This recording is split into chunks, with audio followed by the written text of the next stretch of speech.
Welcome back, viewers at home. You're joining me right here on Prime Live Channel 345. We're about to, delve into an amazing conversation with Megan Werner. Now, she is an intrepid pilot who blazed a trail from Cape Town to Cairo as part of You Dreams Global's groundbreaking initiative. Her adventurous spirit, coupled with a generous dose of determination, led her to achieve feats beyond most people's wildest dream. Now, Megan continues to inspire with her tales of triumph over adversity, and learn more about this exceptional woman through her journey, through her initiatives, and now through our conversation between myself and her. Megan, good evening, and thank you so much for joining us here on Prime Live. Good evening, and I'm so happy to be with you guys.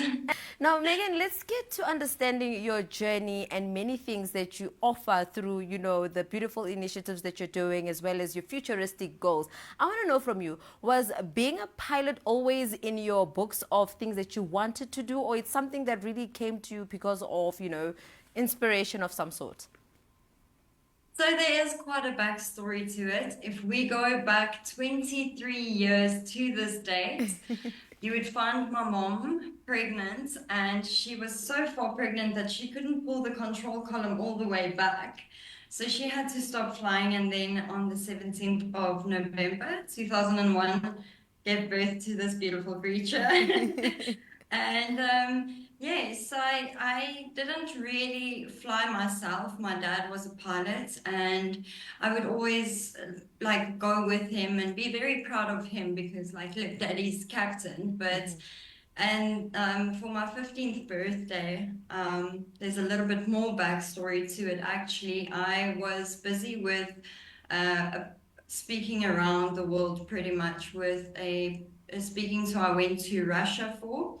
It was regarding a book that I wrote when I was 13, and Robert Kiyosaki, the author of the book Rich Dad Poor Dad, actually wrote the foreword for the book.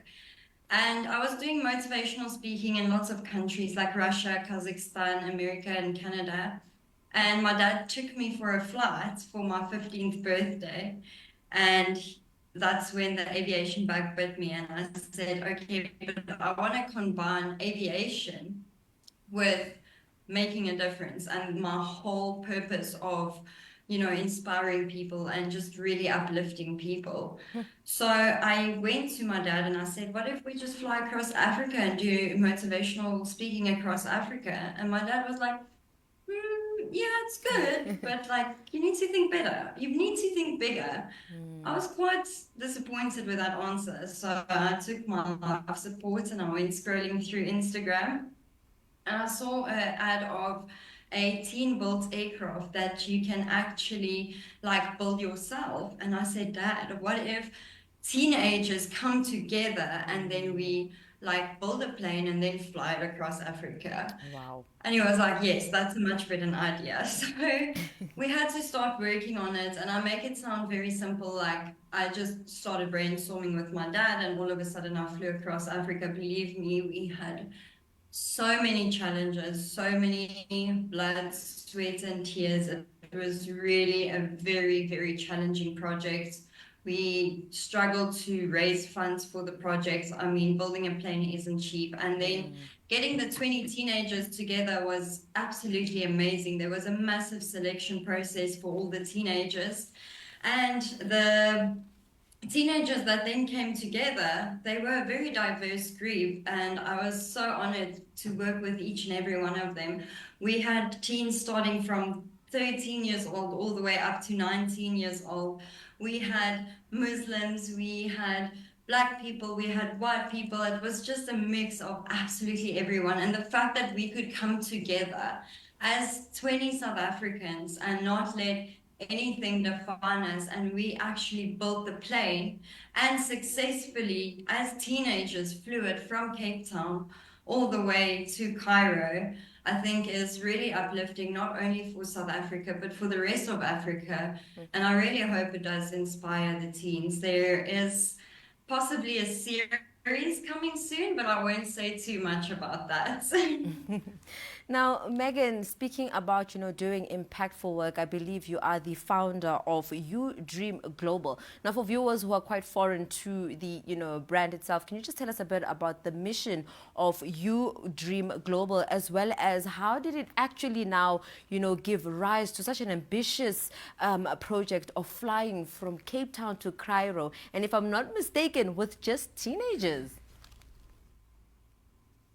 Yes, that's correct. I must say none of this would have been possible without the team. When embarking on a journey like this, you cannot do it you're by yourself. So even though I was the founder of You Dream Global, I cannot take any credit because I had a team that worked so hard to support me, and I'm so grateful for them. But we all had the same vision, and we were all working so hard towards the same goal, and that is uplifting the youth because the youth is our future. So I would like for the youth, there's quite a few messages I would like to share with the youth. But like when it comes to projects like this, instead of comparing yourself and saying, I haven't built a plane and flown across Africa, don't compare yourself to anyone like that, but rather use that as upliftment and say, okay, well, if they could do that while they were in matric, and unfortunately, the project had a bit of a sad ending, but if they could do that, and I did that while I was in matric. I was, instead of going to winter school, I was flying across Africa. So all of this I did, and while I was in matric, I was 17 years old. So if it weren't for my team, and when it comes to working with the team, work on everyone's strengths, and like wherever someone is maybe less good at something, have someone that's excellent working at that job. And when your team works together well, you can really conquer the world. Definitely, that is quite true. Now, Megan, I love the fact that you shed light in terms of how you used your time while you were still in your matric year, and we know that from time to time, I mean, including myself in this, is that when you're in matric, you feel like the world has so much to offer, yet the confusion lies within yourself to say, what can I do or what should I do? What words of advice would you just impart to our matriculants? And I believe they started with their final year exams in terms of, going out there and achieving their dreams, as well as how to balance that, school life and just going out there and seeing what lies ahead for you. Well, it's actually quite interesting. I would like to share this with you. Before I came into this interview, I just felt this, I don't know how to explain it, this like energy. And I just took a pen and paper and just started writing. So it's just this random writing on paper. I don't know if you can see. So there's a few messages that I would like to share, especially with the matriculants, is to firstly stay disciplined and stay consistent, because it is very tough going through your matric year and not knowing what's going to happen after that. Then you're done with school and you need to try and figure your life out. And I understand a lot of the times our parents put so much pressure on us, and it's quite challenging to deal with all these uncertainties. But just stay focused and stay disciplined on what the task is that you have to do right now. Right now, you need to focus on your end year exams. You need to stay committed and just Megan, keep reading.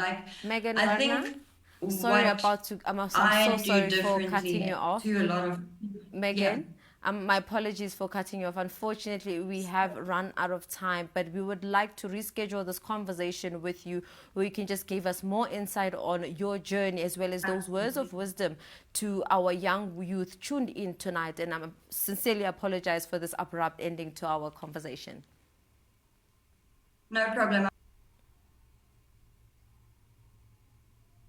Thank you so much, viewers at home. That was my conversation with Megan Werner, who was sharing in her journey as a young individual, just navigating the world. And as she shared, getting support from her father, who really truly allowed her to dream big. But unfortunately, we had to cut that interview because of time. Hope you guys did enjoy that conversation. But then again, we will be back with her to just share more on her journey, as well as just impart words of wisdom on how matric succulents can navigate this hardship. But for now, let us close it off. Unfortunately, on behalf of myself, Nazia and Zarif, it's Assalamu alaikum. See you again tomorrow.